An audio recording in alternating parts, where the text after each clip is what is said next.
people's minds and make them think something that is in fact not true, but it seems right to them because they're not walking with the Lord. So people may believe that Trump is trying to say he's the Prince of Peace. He never said that. He's never tried to act like he is Jesus. It is other people trying to make us believe that is what's going on. But I don't believe that. I think he's really just trying to do his best and do what he thinks he's supposed to do.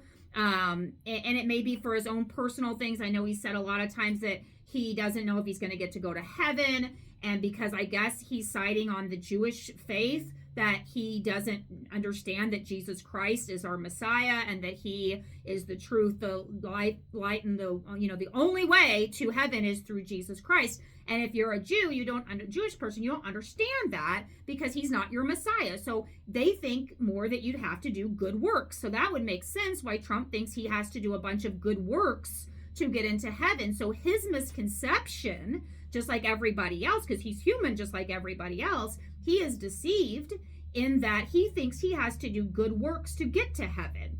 Well, that's not true. And I pray for him all the time. And I hope that you do too, that he understands that you can't work your way into heaven. You can only understand that Jesus Christ died for your sins and that he is the only way to heaven. So Trump may be trying to work his way into heaven by trying to bring peace to the Middle East. That's what I want to believe, that he's trying to do good things for others, for the world, because he does have this position of power where he really is in a position where most people will never see the opportunity to try to help other countries. And so I want to believe that that is where he's at.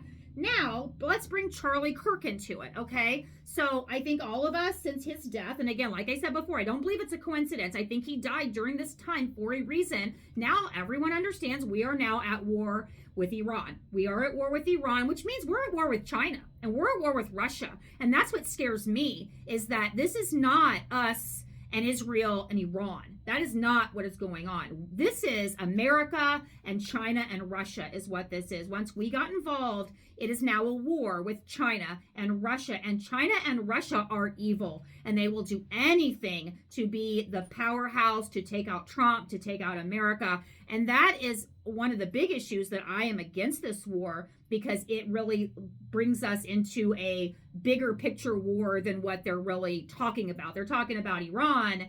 We need to be talking about China and Russia and how that's affecting us going into Iran with them siding, because all of China's oil comes from Iran and Venezuela, which we've already conquered.